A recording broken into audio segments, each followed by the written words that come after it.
आपण असं करू नये, माफी असावी, पण आम्ही हे युवराजांना सांगू शकणार नाही.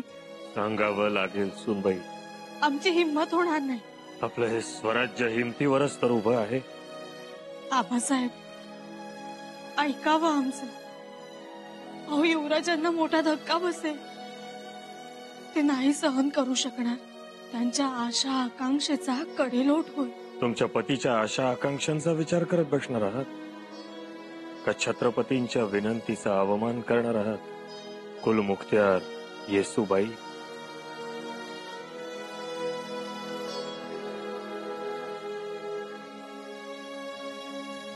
आबासाहेब, हे एवढं तुम्हाला करावंच लागेल.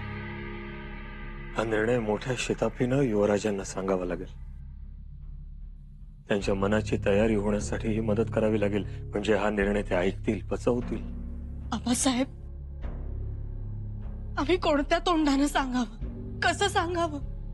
आम्ही त्यांच्या तोंडून मोहिमेच्या नियोजनाबद्दल ऐकतो आहोत, त्यांचा उत्साह पाहतो आहोत, त्यांची अधीरता पाहतो आहोत. आम्ही कसं सांगावं महाराज की दक्षिण मोहीम रद्द झाली म्हणून? हे तुमचं कसं? महाराज, असं का करता? असा अचानक निर्णय का बदलता? एवढं कारण मला आता विचारू नका. पण युवराजांची मोहीम रद्द करण्या एवढं कारण सशक्त आहे. हे तसं नसतं तर असा निर्णय आम्ही घेतला असता असं वाटतंय तुम्हाला? सुनबाई, हा निर्णय आम्ही घेतलाय, पण याच्यात सगळ्यात जास्त यातना होत आहेत त्या आम्हाला. आम्ही भोगतोय ते. आबासाहेब, तुम्हाला कल्पनाही नसेल सुनबाई, आमच्या काळजाला 1000 रिंगळ्या डसतायत, अशा वेदना होत आहेत. पण तरीही आमचा निर्णय ठाम आहे. शंभूराजे दक्षिण मोहिमेवर येणार नाहीत. आबासाहेब, तुमचं सगळं पटतंय आम्हाला, पण युवराज हा निर्णय पचवतील असं नाही वाटत आम्हाला. ही जबाबदारी तुमची. तुम्ही त्यांना ते पटवून द्या. कुलमुख्त्यार म्हणून. कुलमुख्त्यार म्हणून? होय. प्रयत्न करतो, पण वाईट एका गोष्टीचं वाटतं की ज्यांनी हजारो मावळ्यांच्या हातात नव्याने बनवलेली धोप तलवार दिली, त्यांच्या धोप तलवारीचं एवढं कौतुक झालं,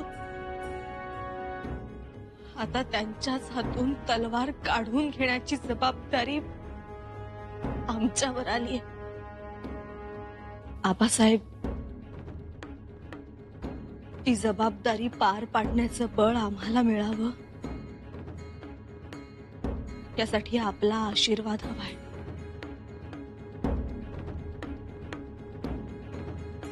यशस्वी भव.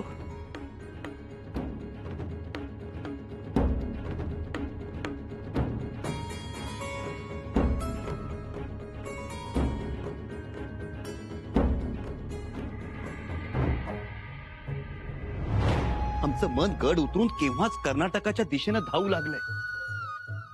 आम्ही पाठीमागं वळून पाहतो आहोत तो आमच्या 20,000 घोड्यांच्या खुरांनी आकाशात उडालेले धुळीचे लोटच्या लोट, आमच्या 40,000 मावळ्यांच्या दमदार पावलांचा दणात्कार. आता आम्हाला दक्षिणेशिवाय दुसरं काहीच दिसत नाही. सर्व पठाणांचा आम्ही बिमोडतो. त्या हुसेन मियानाला नामशेष करू आणि कुतुबशहाला आपलं सगळं.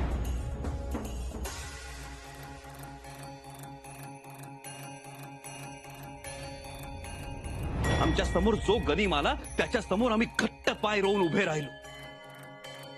आम्ही तलवार उगारतो काय, गनीम कापतो काय आणि गनीम शरण येतो काय? आणि संपूर्ण दक्षिण प्रांतात हर हर महादेवचा जयघोष. ठरल्याप्रमाणे आबासाहेब हे सार पालखीतून बघताय. संध्याकाळी दिवटीचा मुजरा करायला आम्ही त्यांच्या शिबिरात जातो तर आबासाहेब आमच्या पराक्रमानं खुश होऊन आम्हाला जवळ घेतायत, आमचं कौतुक करतायत, आमच्या पाठीवर शाबासकीची थाप देतायत. सगळी तयारी मनाजोगती झालीय आणि तयारी सुद्धा अशी चोख की आबासाहेबांनीही विचारावं, शंभू बाळा, कुठून कधी शिकलात हे सगळं? शंभूराजांना दक्षिण मोहिमेवर येता येणार नाही.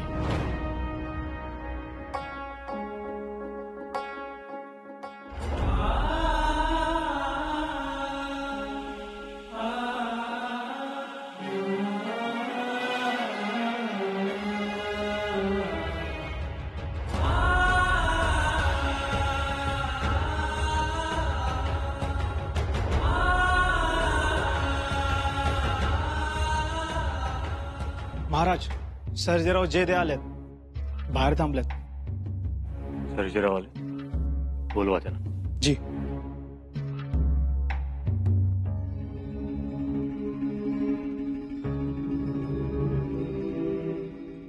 या सर्जेराव, पायथ्याशी येऊन 4 दिवस झाले, आज आला. रोज म्हणतोय यायचं म्हणून, पण बनतय कुठं? फौजेच्या सगळ्या गोष्टी, कुणाला काय हाय काय नको ते बघावं लागतंय. ते सगळं बघून अजून 2 कामं घेऊन आलोय. बोला, काय काम काढले? महाराज, आमच्या चिरंजीवन लयच घाई घेतली. कोण, नागूजी? होय, नागूजीनं. तो म्हणतोय मी दक्षिण मोहिमेवर येणार म्हणून. पण खेळायला तयार झालाय का?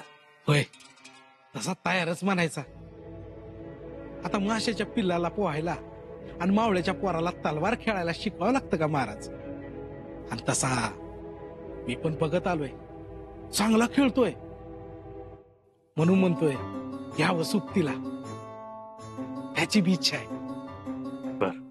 अहो, कारीत बोकडं मारून गाव जेवून दिलंय, मैदानात जाणार म्हणून. महाराज, मी काय म्हणतो, आता पोरं मोठी झालीत, सरमुंदीला आलेत, आता त्यांना किती दिवस डालून ठेवणार? ठीक आहे. आणि दुसरं म्हणजे युवराजांनी मला सूचना केली आहे, तुमच्या शेजारीच त्यांचा तंबू लावायचा आहे म्हणून.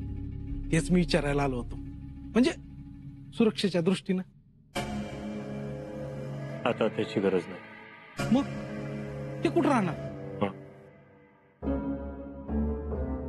ते आमच्याच तंबूत राहतील. असं म्हणजे पिता पुत्र एकाच तंबूत? लय ना आम्ही. मग त्यांचा तंबू रद्द करतो आणि त्यांचं सगळं सामान गडावर देतो पाठवून. बर.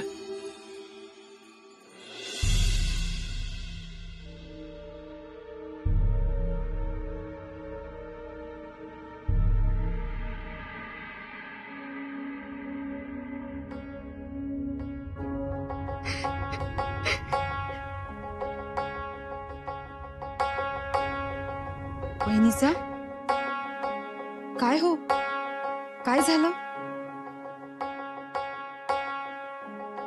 काही नाही. काय नाही कसं?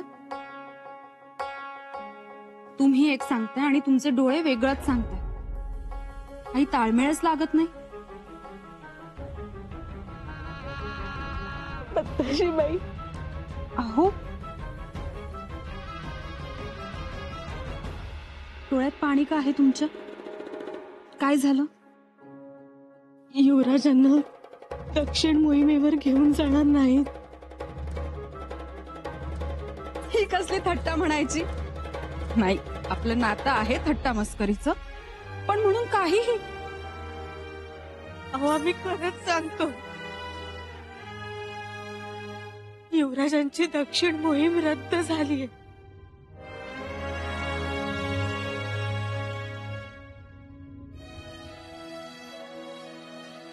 कारण?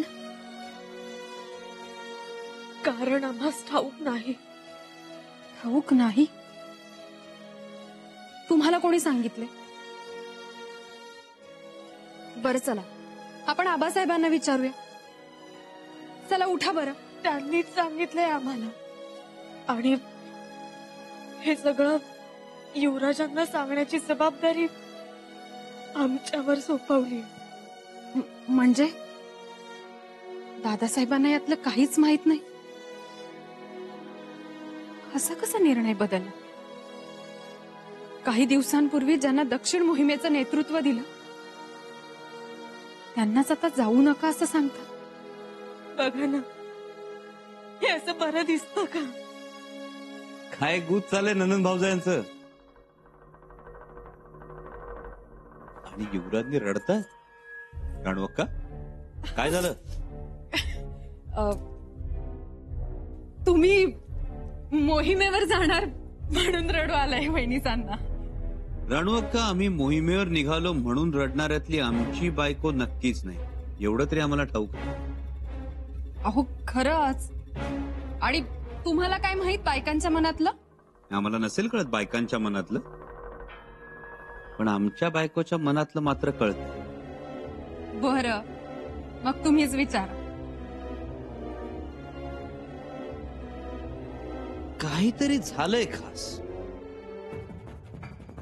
नाहीतर एवढ्या सहजासहजी बांध फुटत नाही. युवराजनी, काही नाही युवराज, आम्हाला आमच्या माहेरची आठवण आली. एवढंच ना युवराजनी, अहो माहेरी तर केव्हाही जाता येईल. नाहीतर असं कर, मोहिमेवर निघताना आमच्या सोबत निघ. फौजेचा पहिला तर शृंगारपुराच्या आसपासच पडेल. नाहीतर मोहिमेवरून परत आल्यानंतर एकत्र जाऊ जोडीने. मोहिमेवरून परत आल्यानंतर जाऊ. परत अशी मध्येच आठवण येणार नाही ना माहेराची? नाही येणार. बरं चला, लवकर थाळा द्या, भूक लागली आम्हाला. मोहिमेवर जाण्याआधी जगदीश्वराच्या मंदिराच्या पायरीपर्यंत घोडा घेऊन जावं म्हणतो, त्याची पूजा करतो. चला, थाळा द्या लवकर.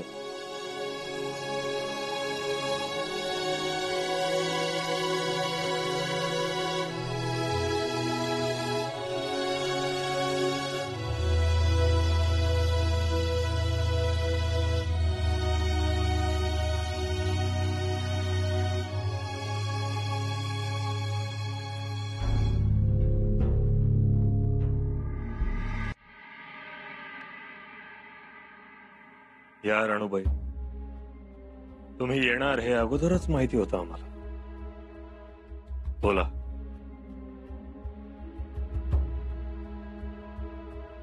आबासाहेब,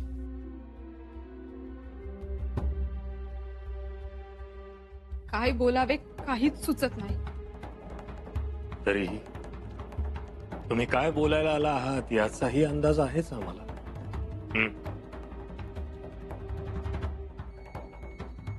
क्षमा असावी आबासाहेब. तुमच्या निर्णयात दखलंदाजी करणं हे चूकच. परंतु तरीही कळकळीने सांगणे आहे, आमच्या दादासाहेबांना दक्षिण मोहिमेवर घेऊन जावे. राणूबाई, नको तो हट्ट करू नका, कारण आमच्या निर्णयात कोणताही बदल होणार नाही. पण निर्णय का बदलता येणार नाही? त्याची अनेक कारण आहेत. हा आमच्या दादासाहेबांवर अन्याय आहे. हे तुम्ही ठरवू नका. म्हणजे समोर दिसत असूनही आम्ही काहीच बोलायचे नाही? तुम्ही 2 डोळ्यांनी पाहता आणि आम्ही 1000 डोळ्यांनी पाहतो. आणि 1000 डोळ्यांनी पाहिल्यानंतर जे दिसतं त्यावर आम्ही आमचे निर्णय घेतो. क्षमा असावी आबासाहेब, आणि तुमच्या 1000 डोळ्यांना अन्यायाचाच निर्णय दिसला. काल परवापर्यंत दक्षिण मोहिमेचं नेतृत्व करणारे आमचे दादासाहेब आज दक्षिणेकडे पाहूही शकत नाही. कोणा मंत्र्यामुळे घडले? कारण परवा कोणीतरी म्हणाले की दादासाहेब दक्षिण मोहिमेचं नेतृत्व करण्यास काबिल नाहीत म्हणून. तेथेच तर राजकारण नाही ना फिरले? राणूबाई, आम्ही कोणाच्याही राजकारणाला बळी पडत नाही. पण मग आमच्या दादासाहेबांना का डावललं जातं? अजिबात डावललं जात नाहीये. तुम्ही नको ते ग्रह करून घेऊ नका, आणि खरं तर तुम्ही यात दखलच देऊ नका. आमच्या मातोश्रींनी नसती दिली दखल. राणूबाई, आबासाहेब, दादासाहेबांचे पंख कापू नयेत. अजिबात नाही, नाही कापत आहोत. पण मग प्रत्येक वेळी आमच्या दादासाहेबांनीच का सहन करायचे? आता जर का त्यांना डावलून फौजा दक्षिण मोहिमेवर गेल्या तर दादासाहेब एकटेच पाचाडाच्या माळावर उभे राहतील. कदाचित खचून जातील. जटायू होईल त्यांचा. आणि मग एका पंखाने पाचाडाहून रायगडावर नाही झेपवता येणार त्यांना. रडण्याशिवाय त्यांच्या नशिबात काहीच राहणार नाही.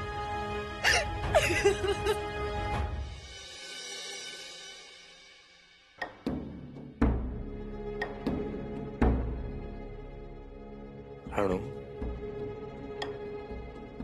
आबासाहेब, रामराज्यात जे झाले हेच शिवराज्यातही होणार आहे का? लहान तोंडी मोठा घास घेतो. छत्रपती म्हणून आपण बरोबर असाल, पण आमचे आबासाहेब म्हणून कुठे चुकत तर नाही ना, याचा फेरविचार व्हावा. राणू, आबासाहेब, दादासाहेबांच्या भलेपणाची शपथ तुमच्याच साक्षीने घेतली होती आणि आमच्या सुखावर पाणी सुद्धा तुमच्याच साक्षीने सोडले होते. दादासाहेबांवर अन्याय झाल्यावर आम्ही झुंज द्यायची असं ठरवले होते,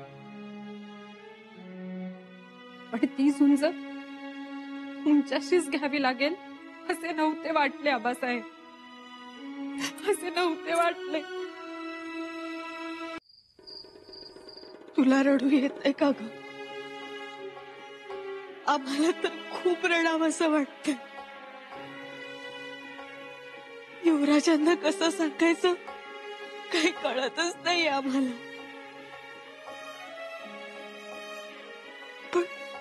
पण ज्या क्षणी त्यांना समजेल ना, त्यांना खूप वाईट वाटेल ग.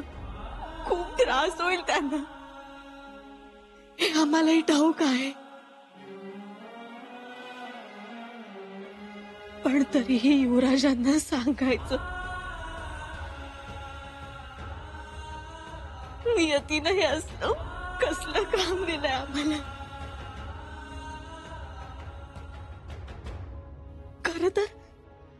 खरं तर आम्ही त्यांना ओवाळायचं, त्यांचं औक्षण करायचं, त्यांना निरोप द्यायचा.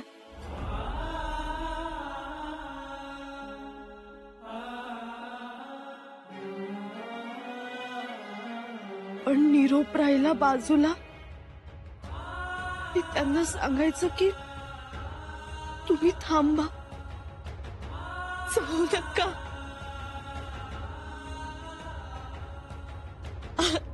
असं कुठे असतं का ग? किती अभागी आहोत आम्ही. आबासाहेबांनी ही कसली जबाबदारी सोपवली आहे आमच्यावर.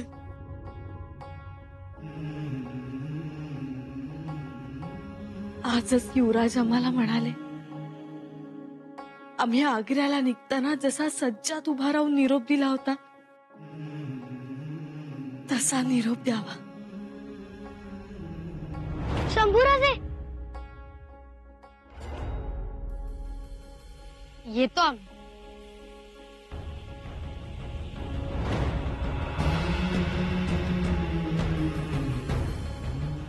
आता आम्ही कसा निरोप देणार?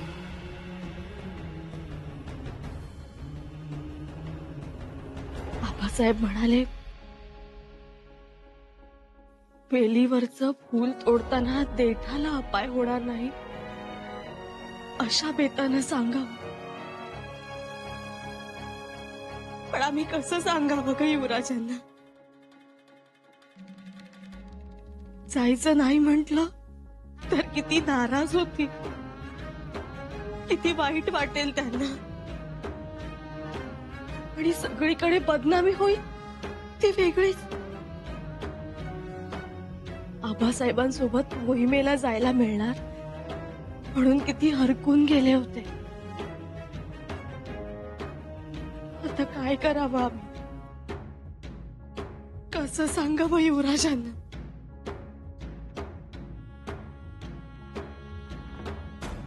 वेलीवरचं फूल नाही, हा विस्तव आहे हे का माहित नाही आबांना? आऊसाहेब म्हणायचा, तुमच्या पदरात विस्तव आहे तुमचा पदरही जळता कामा नये आणि विस्तवही विजता कामा नये. आई भवानी, आमच्या नवऱ्याचं हसू पुसणारी गोष्ट आम्ही कशी सांगावी ग?